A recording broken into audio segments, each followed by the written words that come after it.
자, 봅시다. 131페이지. 청산별곡 조금 길다. 1년부터.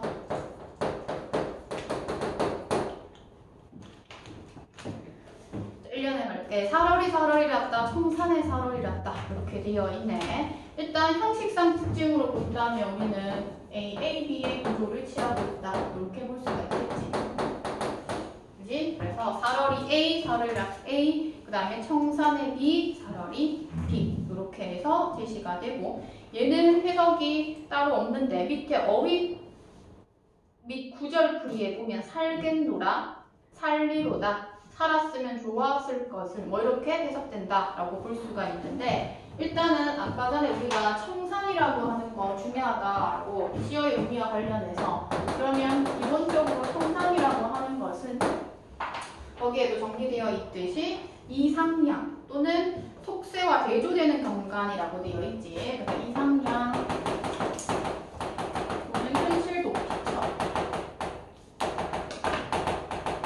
이렇게 파악할 수가 있는데, 이거를 봤을 때 이상량에서 살고 싶구나 또는 사는구나 이렇게 두 가지로 해석될 수가 있어. 그러면 첫 번째는 이러한 이상량에 살고 싶구나 라고 해석이 되면 청산에 살고 싶다라고 하는 소망의 측면에서 해석될 수가 있고, 아니면은 어휘 및 어휘 구절에는 없는데 사는구나로 해석이 될 경우에는 두 가지로 해석될 수 있는데, 얘는 한탄의 의미로서 두 가지로 해석될 수가 있어. 왜냐하면 청산에 사는 것이 뭐하지만 괴롭긴 하지만 어쩔 수 없이 살아간다라고 하는 측면에서는 사는구나, 그래서 한탄의 의미로서 제시가 되고, 또는 저기에 살고 싶구나라고 했을 때 소망의 의미로서 제시가 된다라고 하는 거. 학교에서 이거 들어갔어? 청산별곡? 청산별곡 안 들어갔어? 들어갔어요. 들어갔는데 이거 두 가지 아니면 한 가지로 했어? 한 가지 뭐 이걸로 했어? 기억이 안 나요. 알겠어요. 일단은 그 수업하는 거 한번 보고 그렇게 이제 두 가지 다 했으면 하고, 아니면은 딴 거 하나만 했으면 하나만 암기하면 됩니다. 자, 그러면서 이 1년과 6년에서는 똑같이 머리와 다래처럼 소박한 음식들이 나와. 머리랑 다래라고 되어 있지. 거기서는 머리랑 다래 이렇게 되어 있어. 얘는 나물이라고 생각하는데, 이렇게 청산에서 이러한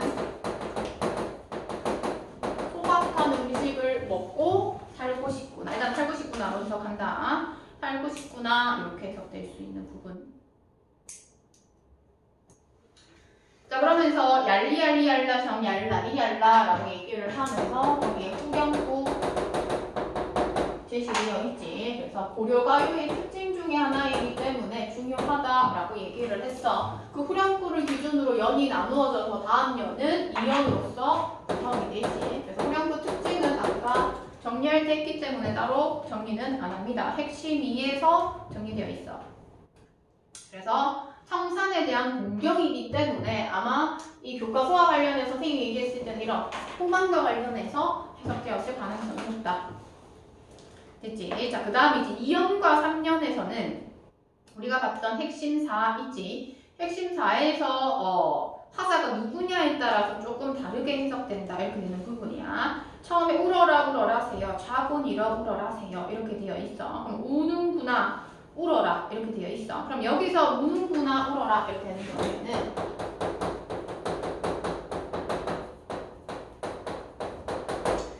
얘네를 해석할 경우에는 여기 나와 있는 유랑민, 지식인, 실현한 여인 중에 지식인 빼고 유랑민과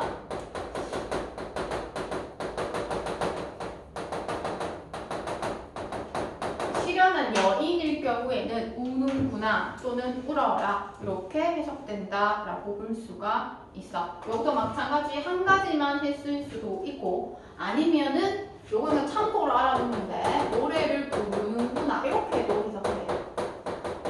일단은 요거 여기 있는 게 핵심이야. 노래를 부르는가는 내가 따로 그거 내지는 않을게. 얘는 만약에 좌절한 지식인을 하자고 봤을 측면에서는 이렇게 해석되기도 해. 만약에 이런 게 나온다면 아마 보기 박스에 지식인일 경우 이렇게 해석될 수 있다라고 하면서 객관식 선택지에서 어떻게 해석할 수 있겠냐라고 하는 문제는 나올 수는 있겠지. 근데 이제 첫 번째 있는 것이 중요하다. 그치? 그러면 우리가 일단은 울어라 또는 우는구나로 해석해보면, 자, 우는구나, 우는거나, 새여 자고 일어나 우는구나 이렇게 얘기하고 있어. 그러면서 널라와 라고 되지. 너보다 씨름한, 하다는 많다라는 뜻이라고 했지. 너보다 씨름이 많은 나도 자고 일어나서 운다 이렇게 얘기하고 있어. 그럼 여기서 동병상련이다 이렇게 얘기하고 있어. 왜냐하면 이 새와 하자,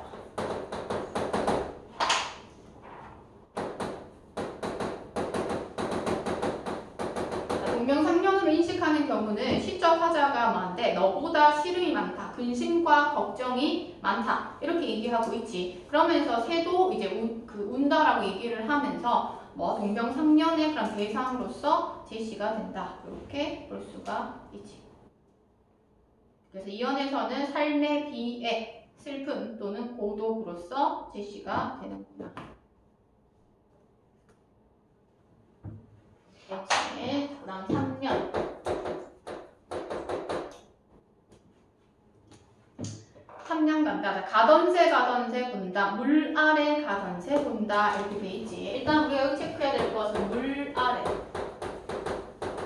이 물 아래는 속세와 관련된 시어라고 볼 수가 있는 부분이고, 뭐와 여기 나와 있는 청산과 대비된다 라고 볼 수가 있어. 왜냐하면 청산이 현실 도피처이면서 이상형으로 해석될 수 있다 라고 보니까.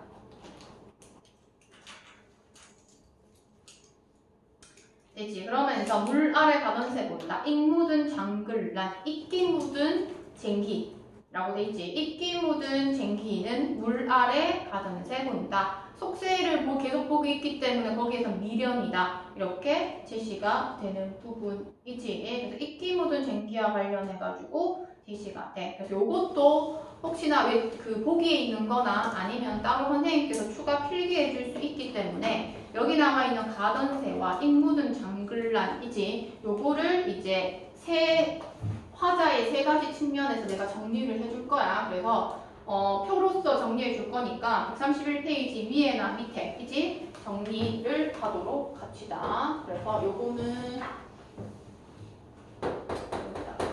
유랑민일 경우, 그 다음에 여인, 지시. 이제 이렇게 세 가지 측면에서 정리를 할 거고, 가던새와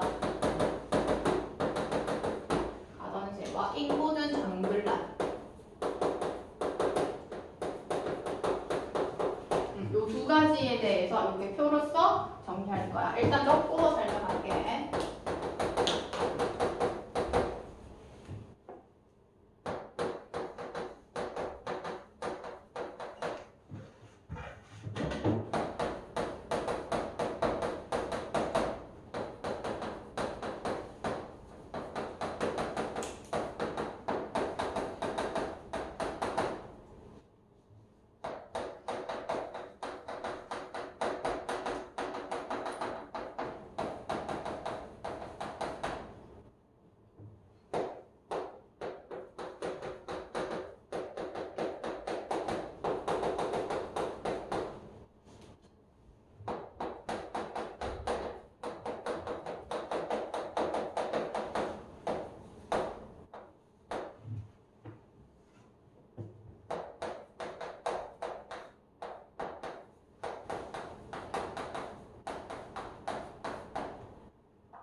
날이 무딘 병기야, 병기.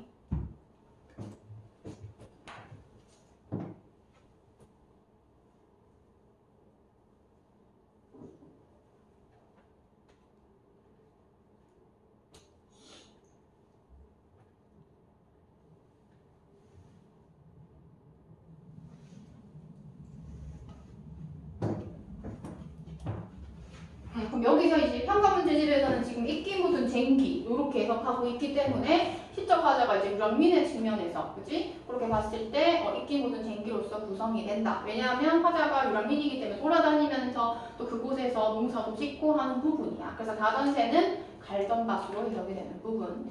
여인일 경우에는 가전세 같은 경우에 날 버리고 떠난 님을 의인화해가지고 제시했다라고 볼 수가 있고, 그러면서 여인과 관련한 은장도가 바로 있기 묻은 은장도로서 해석 가능하다. 그럼 지식인일 경우 날아가던 새를 것으로 인식하는 거, 그 다음 날이 묻은 병기라고 얘기하는 거 하나의 도구라고 생각을 하는데 그 세 가지 측면에서 해석될 수가 있고, 추가 필기가 없더라도 보기에 이러한 추가로 화자를 다르게 제시함으로써 어떻게 해석할 수 있겠나 1번부터 5번 선택지에서 나올 수가 있어. 어렵게 출제될 경우에는 어려운 거 헷갈릴 수 있기 때문에 참고로 해서 적어두면 돼.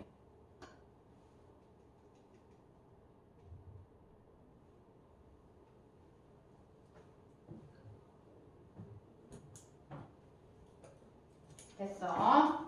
그 다음에 뒤에 거는 막 많이 필기할 건 없습니다. 자, 3년 했고, 그래서 속세에 대한 미련을 있다라고 하는 거 4년 간다. 자, 120견인궁하여 낮으란 디네완손뎌라고 돼 있어. 이럭저럭 해서 낮에는 디네왔손뎌, 잘 지내왔대. 왜냐하면 우리 낮에는 우리가 활동하는 시기잖아. 그렇기 때문에 이미 오지 않더라도 다른 사람과 교류가 있어. 근데 오리도 가리도 없은이라고 돼 있어. 올 사람도 갈 사람도 없는 밤이야. 왜냐면 밤에 다 자니까. 그지? 올 사람도 갈 사람 없는 밤에는 또 어디 보리라. 어떻게 하지? 너무 외롭고 고독해서 이렇게 얘기를 하는 부분이야. 그래서 거기에서 이제 밤이라고 하는 시간은 이제 외로움과 고독의 시간이다. 라고 살펴볼 수가 있지. 고독과 외로움 이렇게 되어 있고, 그 다음에 오연. 자, 오연 갑니다. 오연에서는 자, 어디라 던지던 돌코라고 되어 있어. 어디다가 던지던 돌인가. 이것도 해석본 내가 줘야겠네. 그지? 여기 해석이 안 돼 있어서 내가 갈 때 줄게. 어디라 던지던 해석이 돼. 던지던 돌인가. 누구를 맞추려던 돌인가. 이렇게 해석이 된다. 거기는 돌 정리되어 있네. 그치? 여기선 인간에게 주어진 운명이다.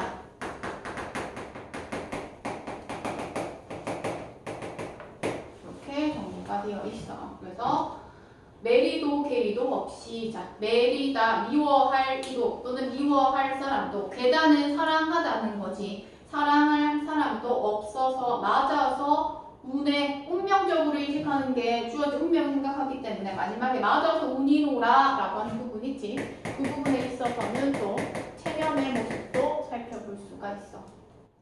어쩔 수 없이 운명이니까. 그래서 운명적 고독과 번뇌가 제시가 된다. 자, 유견은 아까 앞에서 했듯이 1년과 대칭을 이룬다라고 얘기를 했어. 그때 이상향을 드러내는 뭐가 나와? 바다가 나와. 자, 살고 싶구나, 발 아래 살고 싶구나 라고 되어 있어. 발 아래니까 해석본으로 적으면 바다야. 그지? 똑같이 성상과 같이 이상향, 현실 도피처로서 제시가 되고, 그지? 그리고 나무작이 구조개랑 먹고 발 아래 살얼이랐다. 밑에 나무제 불가조개 해초의 이름이라고 되어 있어. 그래서 조개 해초. 그지? 요것도 뭐처럼 여기에는 머루다리처럼 소박한 음식을 드러내는구나 라고 살펴볼 수가 있어.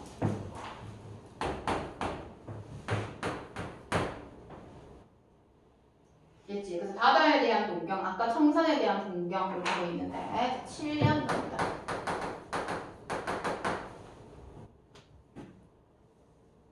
7년 가다가 들어오라. 애정지 가다가 들어오라 라고 되어 있어. 자, 듣는데 가다가, 자, 애정지, 정지는 우리가 부엌이라고 얘기를 하는 건데 애정지라고 하는 거기 때문에 외딴 부엌 또는 마당 이렇게 생각을 해. 가다가 듣는다.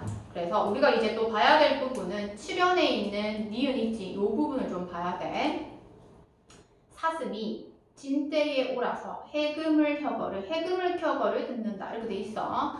자, 얘 같은 경우에는 밑에 어휘 및 구절 풀이에 있어. 그럼 얘는 첫 번째는 사슴의 가면을 쓴 광대가 장대에 올라가서 해금을 켠다로 해석이 될 수도 있고, 두 번째, 사슴이 장대에 올라가서 직접 해금을 켠다라고 볼 수도 있는 부분이야. 그럼 첫 번째로 해석되는 경우에는 크게 그냥 말 그대로 해금을 켠다라고 보면 되는 부분인데, 두 번째에 사슴이 장대에 올라간다라고 얘기를 하는 것은 현실적으로 불가능한 거다라고 볼 수가 있어. 그러면 이렇게 현실적으로 불가능한 상황을 제시함으로써 이것이 일어나기를 바라는 거라고 볼 수 있다면, 얘는 어떠한 마음에서 진짜 기적이 일어났으면 좋겠다라고 하는 거. 그래서 기적 같은 일이 일어나길 바라는 마음 정도로 해석할 수가 있겠네. 바람. 그래서 우리가 진짜 있을 수 없는 일이 일어났을 때 와 기적이다 이렇게 얘기를 하지. 그만큼 7년에서도 그렇게 제시가 된다.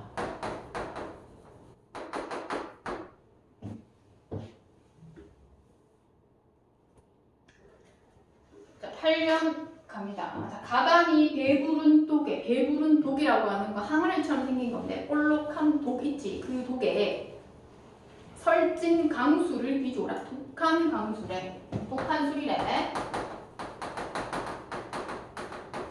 독한 술을 빚는다라고 돼 있어. 그러면 우리가 고전시에서 술을 나오면 긍정적인 의미가 될 수도 있고 부정적인 의미가 될 수도 있어. 근데 여기서는 부정적 측면보다도 부정적 측면을 그냥 잊기 위해서, 즉 현실적 괴로움을 하기 위해서 잊기 위한 그러한 매개체로서의 로 한다. 술 먹고 이러한 현실의 시름이라든지 이러한 것들을 잊기 위해서 독한 술, 그지? 독한 술을 빚어라. 이렇게 얘기를 하는 부분.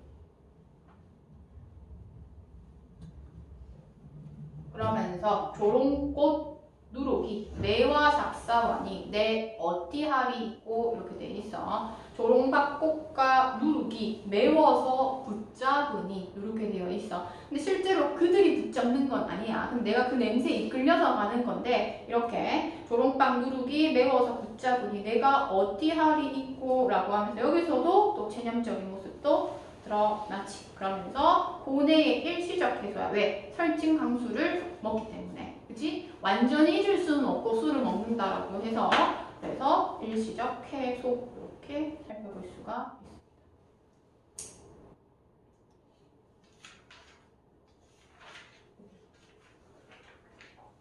있습니다. 141페이지.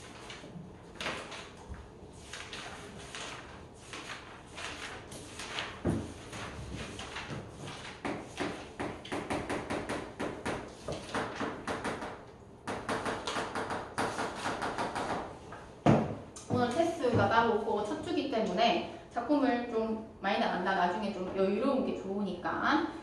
자, 얘는 공방전이야.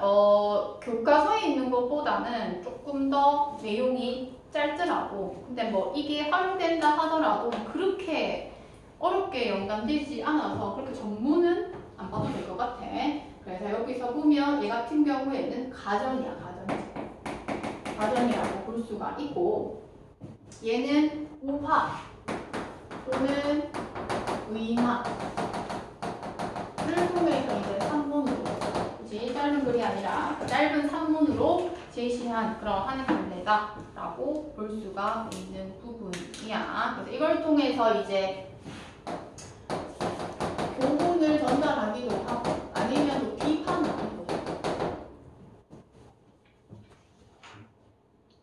그치? 그래서 이러한 것들이 어디에 이제 고전 소설에도 영향을 영향을 끼친다. 그래서 교과서에서는 보면 문학사적 의의가 무엇입니까? 이런 것들이 나오거든. 그럼 가전체 같은 경우에는 이러한 짧은 산문으로 이루어진 것이고 교훈이나 비판을 전달하는데 그게 고전소설에 영향을 끼쳤다라고 하는 것 정도만 파악하면 됩니다.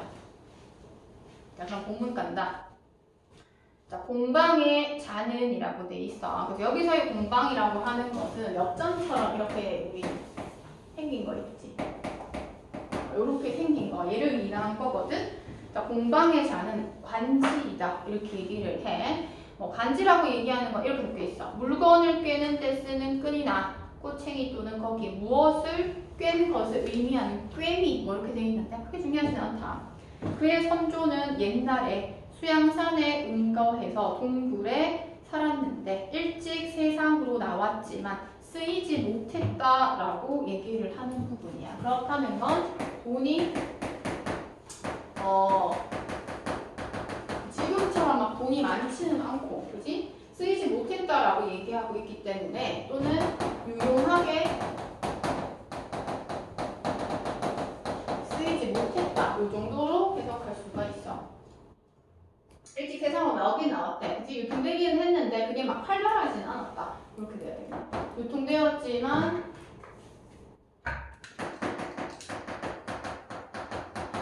활발하진 않았다. 이렇게 나야겠네.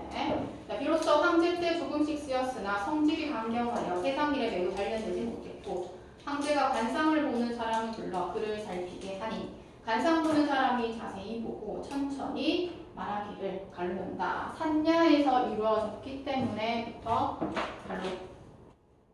거칠어서 사용할 수 없지만 만약 임금님의 쇠를 누기는 용광로에서 갈고 닦으면 그 자질은 점점 드러나게 될 것입니다. 임금이란 사람을 사용할 수 있는 그릇이 되도록 만드는 자리이니 임금님께서 완고한 구리와 함께 버리지 마십시오 라고 했다. 이로부터 세상에 나타내게 되었다. 갈로 열고 닫은 부분에 있어서는 돈을 만드는 그 과정에 대해서 제시하고 있다 정도 파악하면 돼.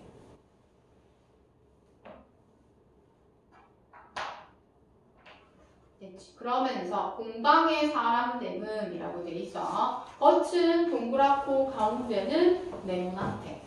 그래서 우리 이것을 이제 돈의 이중성 이렇게 얘기하기도 하고.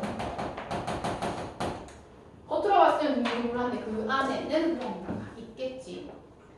세상의 변화에 잘 대응했고 공방은 한나라에서 벼슬에서 홍려경 관직에 있었고 그 다음에 당시 오나라 임금인 비가 교만하고 참람하여 라고 되어 있어. 참람하다라고 얘기하는 건 뭔가 좀 넘는 것, 지나친 걸 얘기를 해.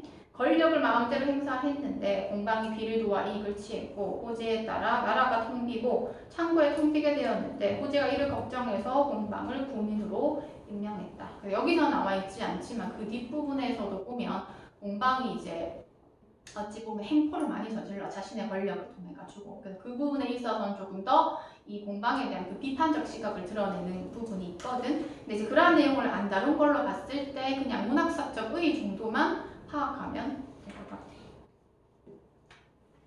됐죠? 그러면 앞으로 넘어갔어.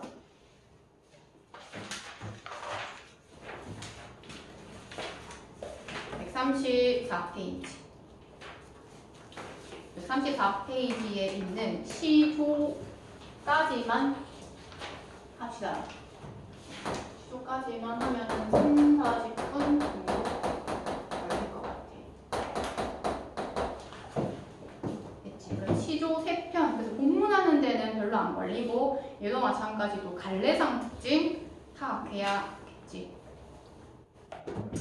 갈래상 특징 하기 전에 이제 시조는 언제? 전체적으로. 여기선 평시조만 이렇게 제시가 되어 있는데 전체적인 시조는 고려 말부터 시작은 했어. 근데 이제 조선시대인데 이 조선시대 때 가장 활발했어.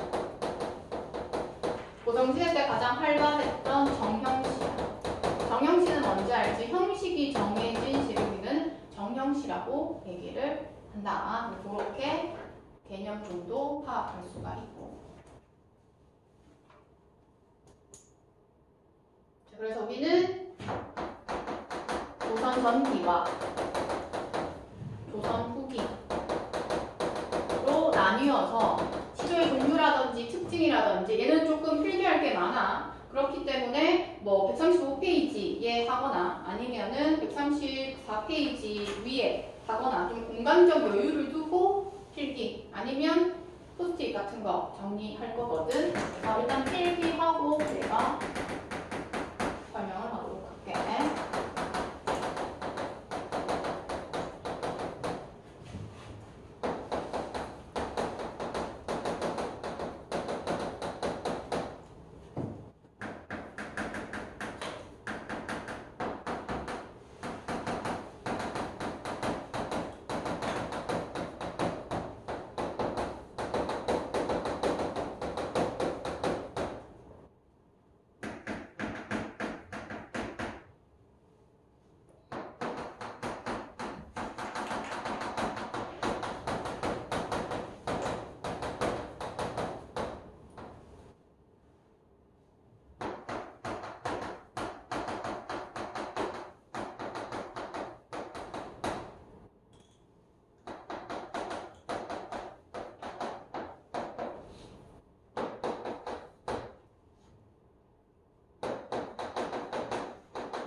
됐어. 조선 시대 때 가장 활발했기 때문에 특징을 보면 조선 전기 때 처음 시작은 4대구 기녀였어. 4대구는 우리가 아는 그런 4대구고 기녀는 황진이처럼 그런 기녀들이 제시됐고 그다음 평시조와 연시조가 주로 이제 쓰였어. 그래서 4대구기 때문에 충의사상, 그치? 임금에 대한 충의나 강호 한정, 자연에서의 그런 한가로운 삶일지 그거에 대해서 썼고 남녀 간의 사랑, 기녀들이 많이 썼겠지. 교화라고 얘기를 하는 건 이제 대표적인 게 훈민가 이런 거 있지. 그런 것들이 조선 전기에 제시가 됐고 그래서 조금 더 유교적이고 관념적인 내용, 물론 남녀 간의 사랑도 있기는 했지만 그러한 내용을 주로 다루었다면 조선 전기로, 조선 후기로 갈수록은 조금 더 이제 작자층이라든지 종류라든지 내용이 조금 확대돼. 그래서 선생님이 플러스 해놓은 거야. 그렇다는 건 여기 있는 내용, 조선 전기 때 사용했던 내용에다가 평균 이제 플러스가 됐다는 거, 확대됐다는 거거든. 그래서 4대국 인역 조선 후기에 있어. 근데 이제 평민층이 시조를 쓰기 시작했다라고 하는 거. 그래서 평민층은 보통 사설시조를 많이 쓰고 이 사설시조는 이제 평민층이 썼기 때문에 우리 청산별곡처럼 작자 이상 이렇게 제시가 돼. 그래서 평민층 같은 경우에는 아무래도 세태를 비판하거나 그치 풍자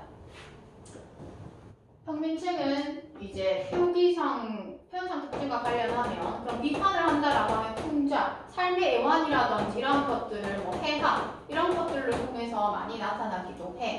전원생활의 흥겨움 이제 4대부들도 이렇게 썼어. 그래서 우리가 중간고사 때 들어갔던 만흥, 어부사시사 이런 것들 있지. 그런 것들이 이제 전원생활의 흥겨움과 관련해서 제시가 됐다라고 하는 거. 그러니까 조금 현실적 삶과 연계해서 나타날 수밖에 없는 게 평민층이 잡자층으로 확대됐기 때문에 그러하다라고 하는 것 정도 관례사 특징 나올 수 있으니까요. 되죠? 그래서 우리가 해야 될 이 단원에서는 평시조만 3작품이네. 그래서 갈래가 평시조다라고 돼 있어. 일단 얘는 시조의 전체적인 거고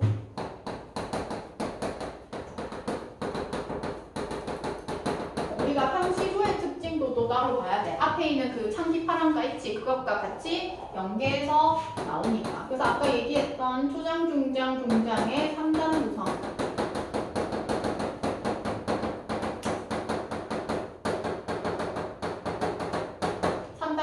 첫 번째 줄, 두 번째 줄, 세 번째 줄, 초, 중, 중장이야.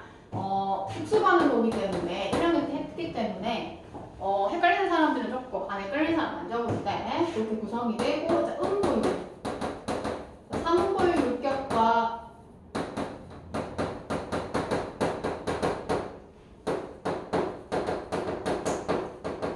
자, 3, 4조, 4, 4조의 음수율이야. 향가는 음보나 음수율이 없어. 근데 고려가요는 아까 3음보와 3, 3, 2조라고 했지. 그러면 고려가요와 시조의 공통점은 뭐야? 특정 음보율과 음수율이 존재한다는 거야. 그치? 그럼 이런 것들은 다 음률 형성 요소거든? 반복되는 건 다 음률 형성 요소야.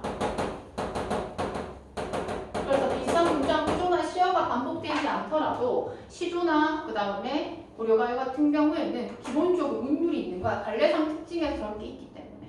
그치? 자, 그러면서 마지막.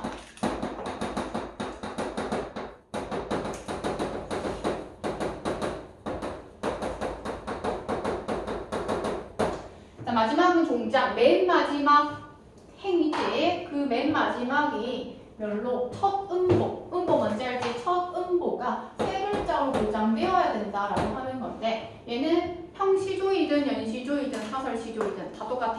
그렇기 때문에 꼭 지켜야 되는 부분이야. 그래서 135페이지 보면 종장에 다 기 밑에 비록에 반비에 다 고정되어 있어. 세 글자 첫 음보. 그래서 그러한 것들 체크하면 됩니다.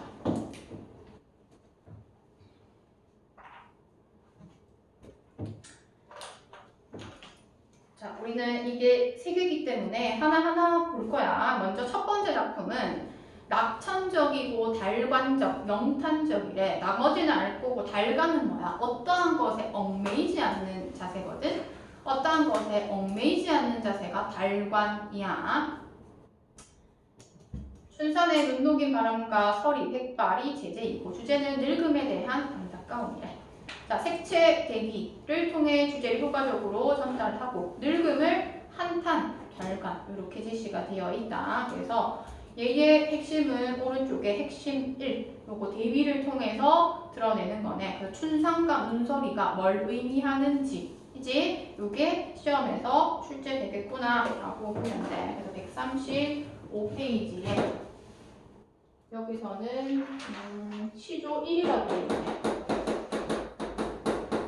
첫 번째 시조 간다. 자, 춘산에라고 되어 있어. 밑에 시조에 따라서 표기가 조금씩 다르며 청산이라고도 한데 춘산에 눈 녹인 바람 건득 불고 간대 없다 이렇게 되어 있어. 그럼 여기 나와 있는